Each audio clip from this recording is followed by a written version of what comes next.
Can you tell us a little bit about what CUSH does here on campus? Well, what we're doing this year, we're trying to really forage a hip hop community on campus. You know, everyone loves hip hop. Hip hop culture is American culture, right? And yet, though, you might not know it being on this campus.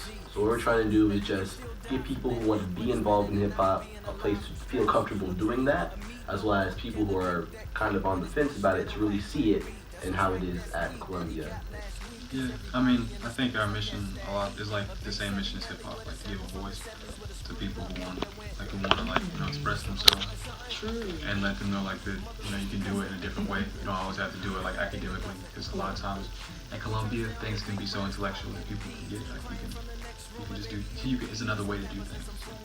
So is that what hip hop is about to you? Finding a voice? Yeah, hip hop is I'm like hip hop. Okay, I may be gonna go very broad here. Like all black music is like that.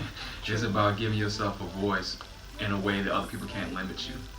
That's why it changes every 50 years or so, because they find a way to limit it. Yeah, just adding to that, I feel like the origins of specifically hip hop and also just black music in general it was meant to put a megaphone to very nuanced experiences and experiences that other people don't have much access to, and kind of give a peek into that world in a way that felt very authentic. Yeah, I think that really feeds into hip hop being a communal force. Yeah. Like it started off as parties for people to get together and have a good time. It didn't start off, it was definitely about building connections between people, and then with the storytelling element, it was just building, either affirming your own community's stories or telling your story to a wider audience so they can also feel where you're coming from and understand your community's struggles, whether it's communicating communities maybe issues or just affirming your own community and your own identities. I think hip hop's very valuable in that. Okay. And last question, what are hip hop's effects on society? Good question.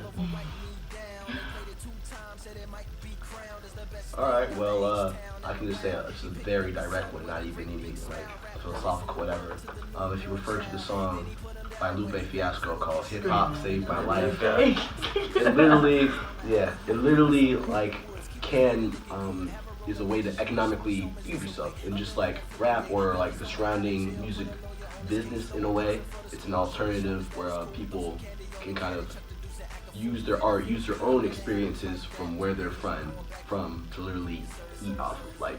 Art can also be economic in a certain kind of way. So by being a rapper or a producer or a musician or manager, etc., you can kind of create wealth through your own stories. Yeah, I think from the beginning, a lot of hip hop is about innovating and breaking from convention and creating art where there wasn't art before, and using unconventional methods to make art. And so I think that in general, it's kind of shown that in music or any other art form, you really don't need any rules. The box is just as big as you can imagine it. And so I think that's, we've seen things go to places where even people who were familiar with hip hop in the beginning have been surprised some of the places it's gone to. I think that's probably flowed over into all kinds of other music and art forms as well. Yeah, I think it just reminds society that a crude reminder that we're still here.